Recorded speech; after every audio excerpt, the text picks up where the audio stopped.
Hey everyone, welcome back. Today, we're going to be taking a deep dive into the world of brain-computer interfaces, or BCIs for short. Ah, yes, You BCIs. know, like those systems where you can control things with your thoughts.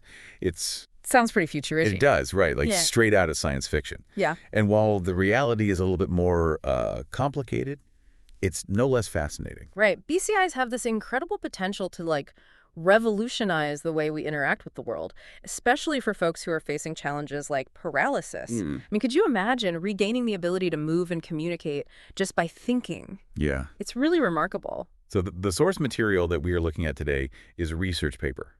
And the title is a little dense, but stick with me. It's called Quantifying the Alignment Error and the Effect of Incomplete Somatosensory Feedback on Motor Performance in a Virtual Brain-Computer Interface Setup. Catchy, right? Yeah, super catchy. But trust me, this paper is packed with really surprising insights about why BCIs aren't quite as seamless in real life as they seem in movies. Yeah, the paper goes beyond just decoding brain signals, and it really explores all these other factors that can impact how well a BCI actually works. And we're going to see that some of these factors might surprise you. Yeah. So let's start with the basics. What exactly is a BCI? And what is it trying to do? Well, a BCI basically aims to take your brain activity, specifically your intention to move, and translate that into commands that control an external device, something like a robotic arm or even a computer cursor. So it's like in a perfect world, you'd think to yourself, move my arm forward, Yeah. and the BCI would flawlessly translate that thought into the robotic arm moving forward. Precisely. Okay. But as this research highlights, there can be a few hiccups along the way. Oh. The paper actually outlines three main sources of error: decoding error, alignment error, and feedback error.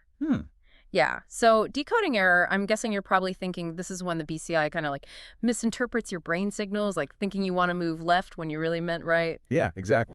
And while decoding errors are a significant hurdle, our deep dive today is actually going to focus on the two often overlooked but equally important culprits: alignment error and feedback error. Okay.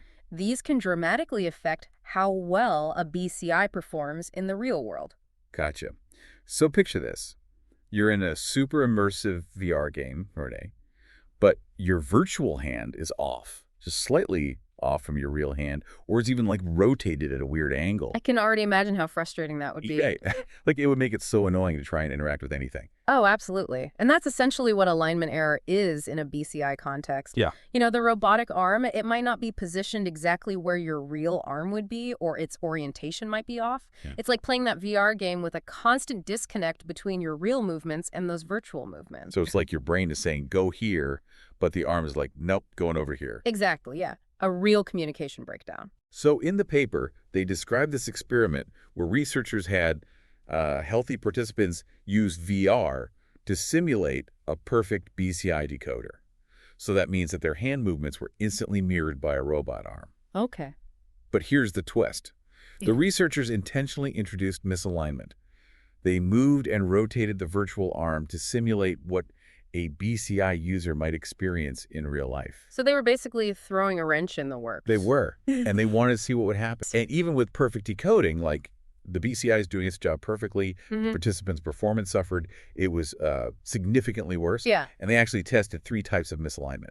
Simul translation, this other condition they called BCI sim, which was like translation and rotation. And then finally they did translation plus a full 90-degree rotation. Wow, 90 degrees, that's got to be disorienting. Wild. Yeah. So they had some pretty fascinating results. Even slight misalignments, they had a noticeable impact on performance. And as you can imagine, that 90-degree rotation, that caused the most significant drop in performance. Yeah, no surprise there. I mean, it really makes you wonder, what does this tell us about how our brains actually work with BCIs? Exactly. Why are we so sensitive to these mismatches? Yeah, it's like it highlights this fundamental challenge, right? The brain struggled to adapt to this unexpected sensory feedback that it's getting.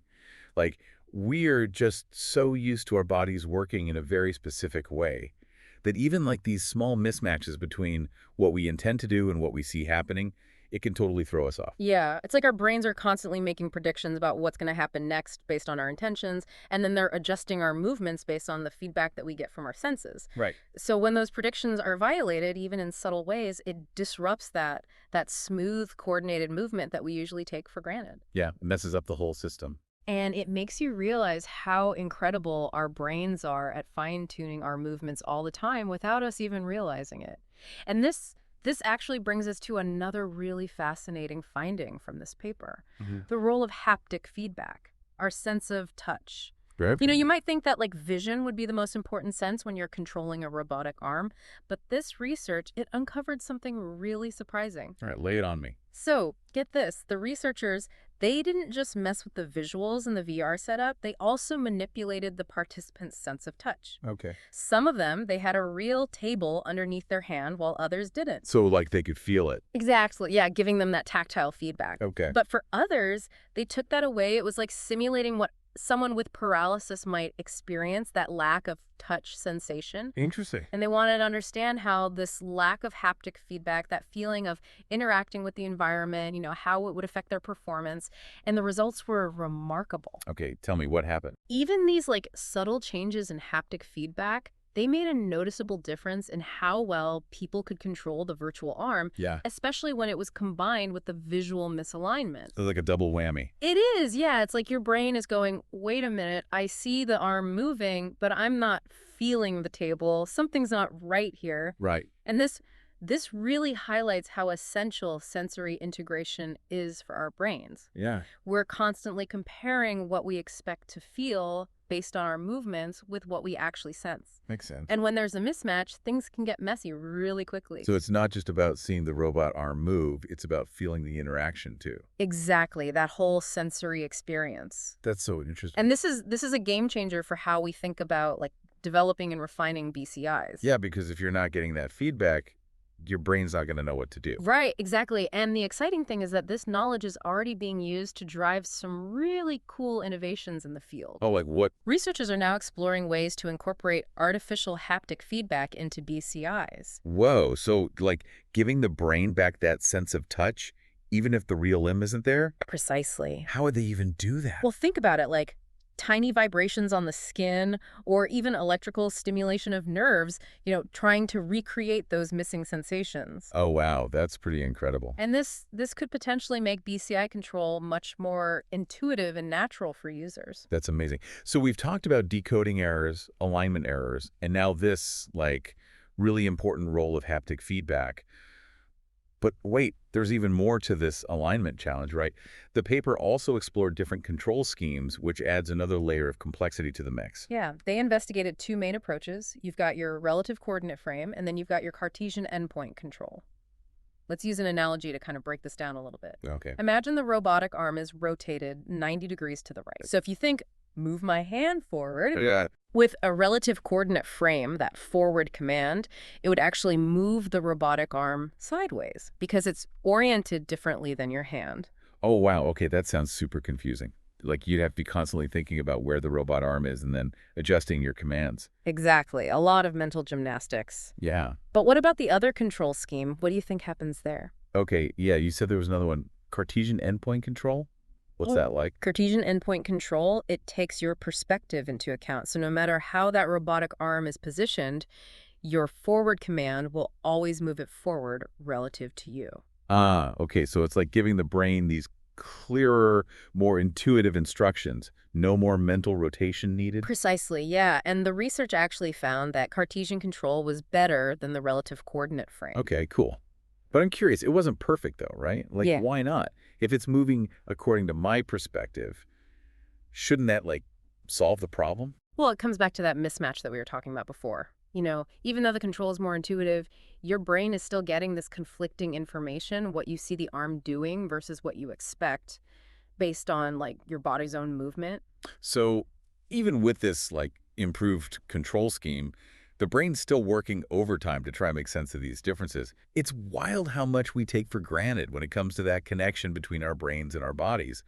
This whole alignment issue really shows how complex that relationship is and how important it is for BCI development. Absolutely. It's a huge area for improvement. And it leads to some really exciting questions, like what if we could design exoskeletons that more naturally align with our bodies so we could minimize that mismatch from the start? Ooh, that'd be amazing.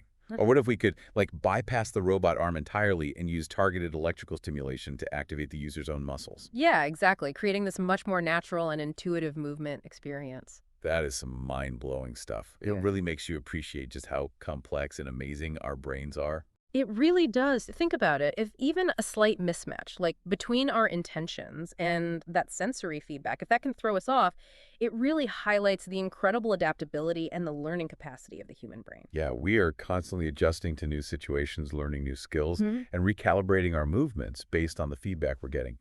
Like, our brains are so plastic, they're always evolving. And that's what gives me so much hope for the future of BCIs. Mm.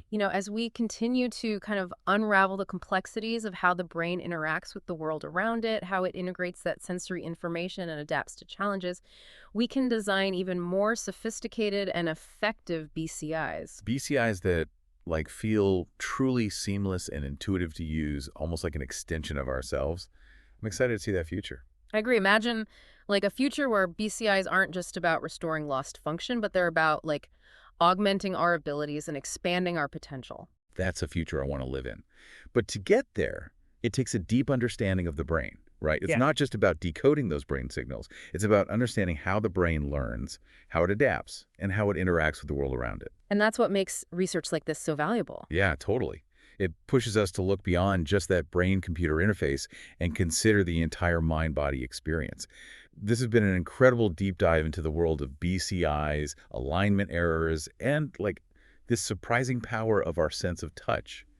Who knew that these subtle mismatches could have such a big impact? It's a good reminder that even with the most cutting edge technology, it still has to work in harmony with our brains and our bodies. Well, that wraps up our deep dive for today. We hope this exploration has given you a deeper appreciation for how complex the brain is, and also that incredible potential of BCIs to, really transform our lives. And as always, we encourage you to continue exploring, keep questioning, and stay engaged with this exciting world of neurotechnology. The future is full of possibilities, and we can't wait to see what's next.